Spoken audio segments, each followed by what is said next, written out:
Hello guys, welcome back to my channel. और आज के हम लोग के वीडियो का टॉपिक है प्रीएम्बल। कॉन्स्टिट्यूशन के सेकंड पार्ट प्रीएम्बल के साथ हम लोग इस वीडियो में आ गए हैं।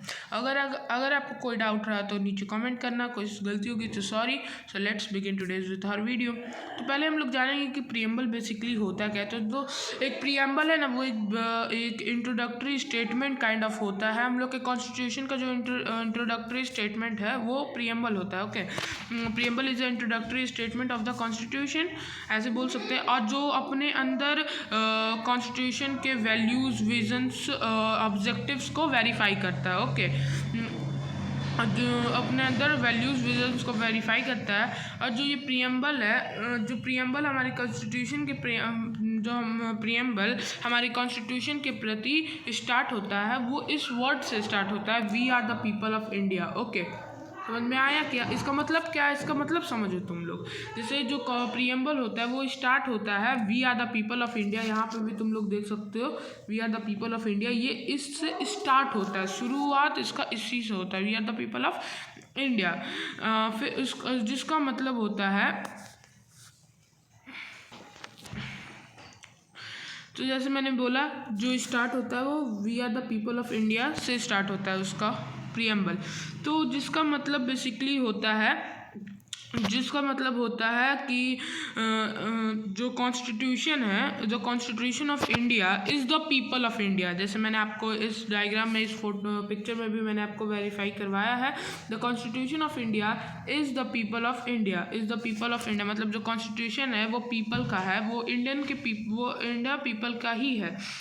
और जो गवर्नमेंट है वो भी पीपल का है। मतलब जैसे the government belongs to the people, people का नहीं है, सॉरी मैंने बोल दिया था। Government of India belongs to the people of India. Okay, इसका मतलब ये है the government of India belongs to the people of India. तो यहाँ पे हम लोग ने प्रीएम्बल को जान लिया। मतलब आप लोग को मैंने प्रीएम्बल बता दिया कि प्रीएम्बल बेसिकली होता है क्या। अगर कोई आपसे पूछे कि आप प्रीएम्बल होता है क्या बेसिकली, तो आप इन शॉर्ट बोल सकते हो कि preamble is a introductory statement. Okay, introductory statement of the constitution. Okay, तो लेट्स बिगिन। अब हम लोग कुछ पॉइंट्स जानेंगे प्रीएम्बल का। तो फर्स्ट पॉइंट है हम लोग का ये कि जो प्रीएम्बल है वो कंसीडर होता है as the key. Yes, the preamble is considered as the key of the constitution, as the key of the constitution. समझे? देखो, जैसे मैंने डायग्राम में भी आपको समझाने की एक मेरी कोशिश थी। देखो, जो प्रीएम्बल है वो की है कॉन्स्टिट्यूशन का, या the preamble is also considered the key of the constitution. समझ गए? अब हम लोग का सेकेंड पॉइंट है, जो प्रीएम्बल जो होता है बेसिकली वो कोर्ट ऑफ लॉ से इन्फोर्स्ड नहीं होता है। ये क्वेश्चन कहीं पे भी पूछ सकता है कि जो प्रीएम्बल है वो कोर्ट ऑफ लॉ से इन्फोर्स्ड नहीं होता है, कभी नहीं होता। Okay, preamble is not enforced by the court of law. अब फिर हम लोग का थर्ड पॉइंट है, जो ऑब्जेक्टिव रिजोल्यूशन था, जो ऑब्जेक्टिव हम लोग का रिजोल्यूशन था वो प्रपोज किए थे पंडित जवाहरलाल नेहरू। ओके, जो ऑब्जेक्टिव रिजोल्यूशन था वो पंडित जवाहरलाल नेहरू ने इन्फोर्स किया था। और कब किया था आप इस पिक्चर में देख सकते हैं। ऑन December 13, 1946 को जवाहरलाल नेहरू ने इन्फोर्स किया था ऑब्जेक्टिव रेजोल्यूशन को। फिर हम लोग का जो फोर्थ है कि जो वर्ड्स होते हैं, जैसे आप लोग ने यूजुअली सुना होगा कि जो वर्ड होता है सोशलिस्ट, सेक्युलर, यूनिटी, इंटरजिटी, इसके अलावा और भी वर्ड होता है, अभी हम लोग पढ़ेंगे आगे आने वाले आगे इस वीडियो में पढ़ेंगे हम लोग आगे। बट ये चार वर्ड अगर कोई भी क्वेश्चन पूछा जाए कि 42nd अमेंडमेंट एक्ट 1976 में कौन से वर्ड ऐड किए गए थे, तो आपको सारे वर्ड नहीं लिखने, सिर्फ ये ही वर्ड लिखने हैं, socialist, secular, unity and integrity. Okay, यही 4 वर्ड आपको ऐड करना, लिखना है। ओके, यही इंटरजिटी, यही आपको 4 वर्ड लिखना है। यही 4 वर्ड हम लोग के प्रीएम्बल में 42nd अमेंडमेंट एक्ट 1976 में ऐड हुआ था। ओके, और इस 1976 में ऐड हुआ था, आप देख सकते हैं इस पिक्चर में भी।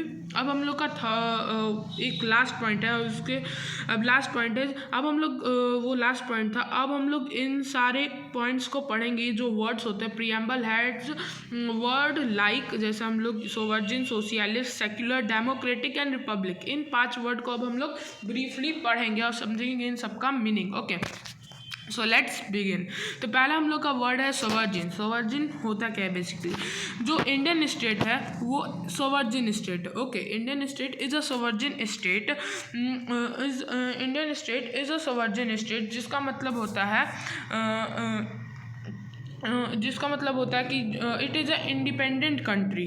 Okay, India don't need to depend on anybody. Okay, इसका मतलब ये होता है, मतलब जो इंडिया है उसको वो डिपेंडेंट नहीं है किसी पे। India is a independent country. अगर कोई आपसे पूछे कि what is the meaning of sovereign, तो आप ऐसे बोल सकते हो, so India is a sovereign state which means it is independent country and it is govern by the own people. Means जो इंडियन पीपल हैं वो इंडियन कंट्री को कैपेबल है खुद से गवर्न करने के लिए। या we are the people of India and we are capable of governing our country by our own. Okay, इसका मतलब ये होता है, जैसे सोवर्जिन का मतलब ये होता है कि हम जैसे कि हम लोग सिटीज़न है, as being the citizen of India और पीपल, हम लोग कैपेबल है अपने कंट्री को खुद से गवर्न करने के लिए, हम लोग को किसी और की ज़रूरत नहीं है। सो वी आर इंडिपेंडेंट, सो हम लोग का ये कंट्री भी इंडिपेंडेंट है। ओके, इसका मतलब यही है। अब हम लोग का सेकेंड पॉइंट है सोशलिस्ट। तो सोशलिस्ट का मतलब होता है वही same, Indian state is a socialist state, इसलिए मैंने उसका पिक्चर ऐड नहीं किया। तो अब हम लोग सीधा नेक्स्ट में बढ़ते हैं। Socialist state, Indian state is a socialist state, जिसका मतलब होता है कि ये इंश्योर करता है fair and equal distribution of wealth, economic resources of the country and to its citizen. या इसका मतलब ये होता है कि जो इंश्योर करता है, जैसे मैंने अभी आपको बोला, जो इंश्योर करता है फेयर एंड इक्वल डिस्ट्रीब्यूशन, आप देख सकते हैं यहाँ पे, fair and equal distribution of wealth and economic resources to its citizens, और जो स्ट्राइव करता है अपॉर्चुनिटीज़ को, मतलब जो स्ट्राइव करता है टू एंश्योर अपॉर्चुनिटीज़, हाँ, जो स्ट्राइव करता है ensure opportunities to the citizen of India. और ये स्ट्राइव करता है उस ब्रिज को, जो एक बहुत बड़ा एक ब्रिज जो है पुअर और रिच में स्ट्राइव करता है। जैसे इस पिक्चर में मैंने आपको एक्सप्लेन करने की कोशिश की, ये एक as a kind of bridge जो होता है पुअर और रिच में, वो इसको स्ट्राइव करता है। प्रीएम्बल में ये दोनों इक्वल होते हैं, इन दोनों को इक्वल शेयर ऑफ वेल्थ मिलेगा, economic resources, because they are also the citizen and the people of India, so they are also the people of country. So हम लोग का नेक्स्ट पॉइंट है अब सेक्युलर स्टेट। सेक्युलर स्टेट में क्या है कि जो Indian state is a secular state and यहाँ पे कोई ऑफिशियल रिलीजन नहीं है, फ्री ऑफ एनी रिलीजन, हम लोग कोई भी रिलीजन के साथ जा सकते हैं। यहाँ पे कोई भी as a kind of religion का फोर्स नहीं है कि here is only Hindu so Hindu, but India is a secular state, यहाँ पे सारे रिलीजन को एक समान देखा जाता है। ये होता है हम लोग का सेक्युलर स्टेट। हम लोग का नेक्स्ट पॉइंट है डेमोक्रेटिक स्टेट। डेमोक्रेटिक स्टेट में क्या होता है, डेमोक्रेटिक स्टेट इज़ द, पहले मैं उनको, हाँ अब सही, डेमोक्रेटिक स्टेट, हाँ, तो डेमोक्रेटिक स्टेट का मतलब क्या होता है, डेमोक्रेटिक स्टेट है जो फंक्शन करता है अकॉर्डिंगली, मतलब हम लोग के इच्छा से। डेमोक्रेटिक स्टेट में ये लिखा है कि हम लोग का जो कंट्री है वो हम लोग के इच्छा से काम करता है, हम लोग के फंक्शंस, हम लोग के अकॉर्डिंगली उसका फंक्शन सारा काम करता है।